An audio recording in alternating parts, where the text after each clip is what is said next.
ইস্তাম্বুলের আকাশে তখন আজানের ধ্বনি, আর নিচে বিশ্ব কাঁপানো এক ঘোষণা।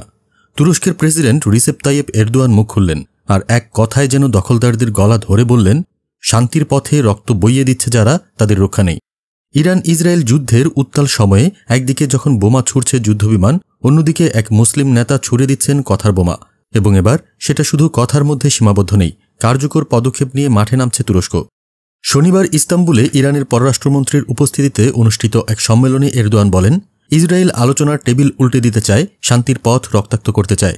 এবং ঠিক এই জায়গাতেই আসে সবচেয়ে বড় চমক। তুরস্ক খুলছে জাতিসংঘের শরণার্থী অফিস শুধু ফিলিস্তিনিদের জন্য।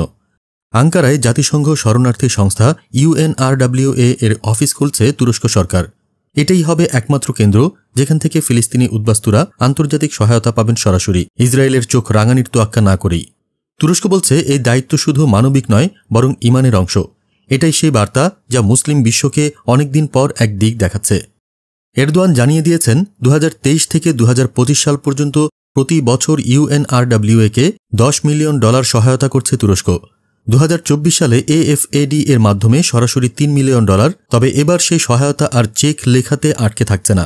এবার স্থায়ী কাঠামো, স্থায়ী প্ল্যান, একটা গ্লোবাল রেসপন্স সেন্টার গড়ে তুলছে তুরস্ক।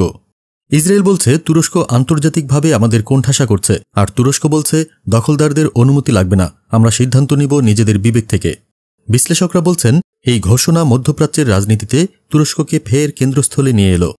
যেখানে সৌদি আরব বা মিশর এখনও নীরব, সেখানে এরদোয়ান মুখ খুলেছেন, হাতও বাড়িয়েছেন। তিনি শুধু ফিলিস্তিনিদের পাশে দাঁড়াননি, দাঁড়িয়েছেন এক পতাকা হাতে, শান্তির, ন্যায়ের আর মর্যাদার। ইসরায়েলের চোখে এই পদক্ষেপ শত্রুতার নামান্তর, কিন্তু নিপীড়িতদের চোখে এটাই তো প্রতিরোধ। এই ঘোষণার পর শুধু আঙ্কারার রাজপথ নয়, প্রকাশ্য শান্তি সম্মেলনের ভাষ্যও বদলে যাচ্ছে। জাতিসংঘ হয়তো এখনও চুপ, যুক্তরাষ্ট্র হয়তো মৃদু আপত্তি জানাবে, কিন্তু ইতিহাস একদিন লিখবে, একজন নেতা যখন মানবতার পাশে দাঁড়ান তখন তার ভাষণই হয় প্রতিবাদের ঝড়। আজ যে অফিস খুলছে আঙ্কারায়, সেটা শুধু একটা অফিস নয়, এটা এক চূড়ান্ত বার্তা। ফিলিস্তিনের রক্তের স্রোত ঠেকাতে কেউ তো এগিয়ে আসছে, এবং সেই কেউ এই মুহূর্তে এরদোয়ান।